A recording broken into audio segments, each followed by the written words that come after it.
and we're gonna hang out more, and hopefully, I don't know if she wants to learn English, but she knows I'm learning Japanese, so hopefully that will pan into some sort of a practice or teaching relationship, because that's one of the things with the school that kind of I wish would happen, would be more conversation. But I mean, there's only so much you can do. We do a lot as it is, so I don't necessarily blame them. Because like the school, like here, I think I counted this out already. So this is like what they gave me for 1 week's worth of work, not including homework. It's 18 pages, I think, worth of just stuff.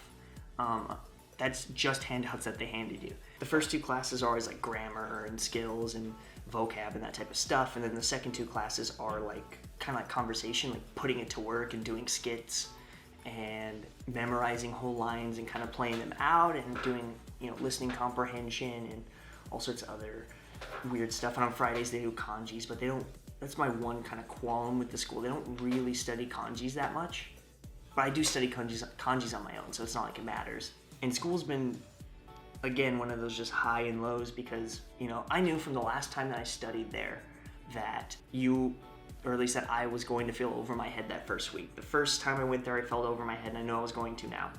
But unlike the first time where it was, you know, 2 weeks of feeling over your head and then kind of catching up, there were whole days where I felt, you know, top of the class, boom, was getting through it, and then there were whole days where I was like, oh my God, what's going on? And so it was definitely either, I think it's both a good thing and a bad thing to be challenged that much, because, you know, if it was the same as last time and it was just frustration for 2 weeks, it would be no growth. But it's shown that I've grown, that I know so much more, and that I'm so much more comfortable in the language. So, you know, taking that into context, having that, you know, half frustration, half, you know, conqueror mentality's progress, and it's a good thing.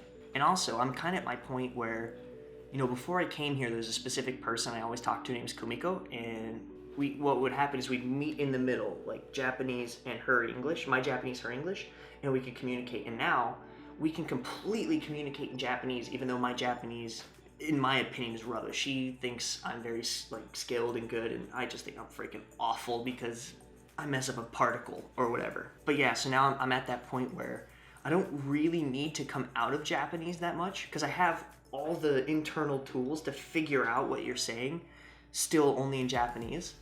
But it's a matter of being confident, and for me it's catching rolls. So like if I catch a roll where I stumble and screw up a whole bunch, the whole conversation's gonna suck, and I need to end it.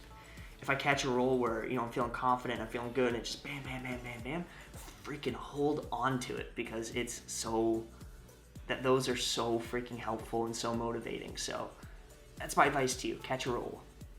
Kind of learning to roll with the punches here. I mean, that's about it for like the first week. I'm not really feeling homesick. I miss a couple people pretty dearly, but it's not like, you know, I'm not crying here listening to country music and eating hot dogs. It's just kind of like, hey, it's something you got to do. I'm having a lot of fun.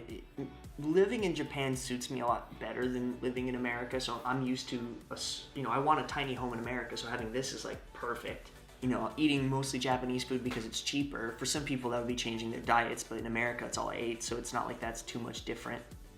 I always cooked for myself in America, so not going out that much isn't that big of a deal. And I spent most of my days studying anyway, so it's not like being in school for, you know, 8 hours a day is that much different. The school's not 8 hours. I just stay after to practice and ask questions and really kind of study and go hard. But yeah, I mean, this first week, it's better than my last first week and the last first week before that on my first trip. But I certainly have a long way to go. And so hopefully I'll take you guys with us. This week we studied toi, which is like to hope. We studied like the different forms of like asking for help. So like te kure, te ageru, and te morau. I don't know why I'm forgetting that. Those are really easy. All of this is review for me. I went up to almost basically the end of the book, but I really wanted to work on transitive and intransitive verbs. And that's the next lesson after this. So it was either like, here's transitive verbs. They said I could either do this class, which is like, I think level 16 in Genki Book 2, or I would be in like I'd be on 20, which is past transitive verbs. And even though it's a lot really far back, I want to get transitive verbs down.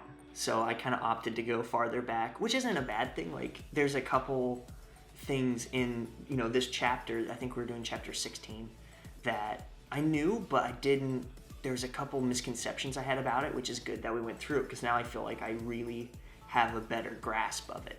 So yeah, I mean, we'll see how far a year at a language school gets for me. Hopefully, you know, these vlogs will turn into Japanese conversations where all I do is subtitle it and, you know, be able to work here and live here without problems. That's, I guess, always the hope. Oh, and the Fukuoka Ward office is a rat trap. It is insane. I had to go there to get my, everybody gets like a gaijin card. It's like a registration card if you're a foreigner, and you need to get it. And so I got mine, and you have to put your address on the back, and you got to go to the ward office to get them to stamp it. And it's just, I mean, it took freaking an hour and a half to get through. It was so nuts. But yeah, that'll be about it for this video. There's, I'm sure, tons of stuff I'm missing. I'm just tired, and man, I'd like to sleep. It was a long day of study and work and, you know, practicing. I went out to lunch today with a friend and practiced, and I'm just, my brain's so. If you guys like this video, my recommendation, go check out my channel, go see kind of the majority of the work I've done, because the most recent videos were kind of in transit, moving to my new house in America and then moving to Japan.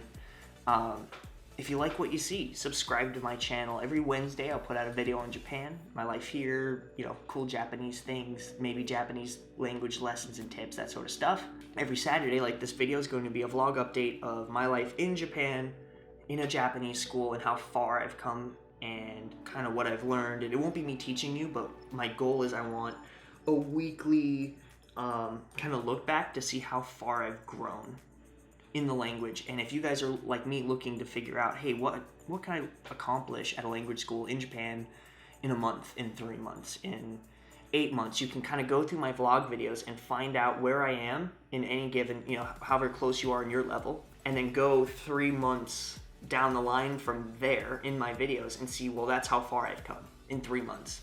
And maybe it'll be a good resource for you. If it's not, it's a good resource for me, and I'm doing this for myself because I think I really need these videos, because I have a tendency to get depressed and sad. And so I bet for me, being, you know, a constant self-beater-upper, I think that these videos will kind of act as a trail of, hey, look at all these breadcrumbs leading you to where you're at now.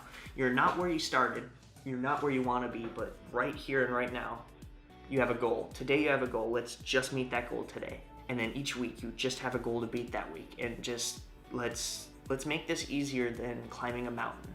Let's make it a conversation. Yeah, that's about it. Be sure to like down below. If you guys have any questions, comments, concerns, compliments, be sure to comment down below. I do answer all my comments, believe it or not. And yeah, I'll see you on Wednesday. Wednesday's going to be a house tour after I clean up this mess. I'm sure you guys can already see part of my house. This is kind of like my kitchen area. It's bigger than my last apartment tour, so it's still small by American standards, but it's definitely bigger. And then also, near the end of April, I think April 29th, I'll be actually going. You guys will get a video on Itoshima, because my school's going there, and I'm going to film all the nifty stuff. It's this little countryside town that's right, it's like mountains, countryside, small farming type town, and then ocean. And so I'll be taking you guys there, as well as probably just some general fishing videos, because it's so pretty there. It's so pretty fishing in Fukuoka. I will see you on Wednesday. Keep being awesome and keep being kind to one another, because I am going to need to leech off your positivity this week. It's been hard. So yeah, peace guys.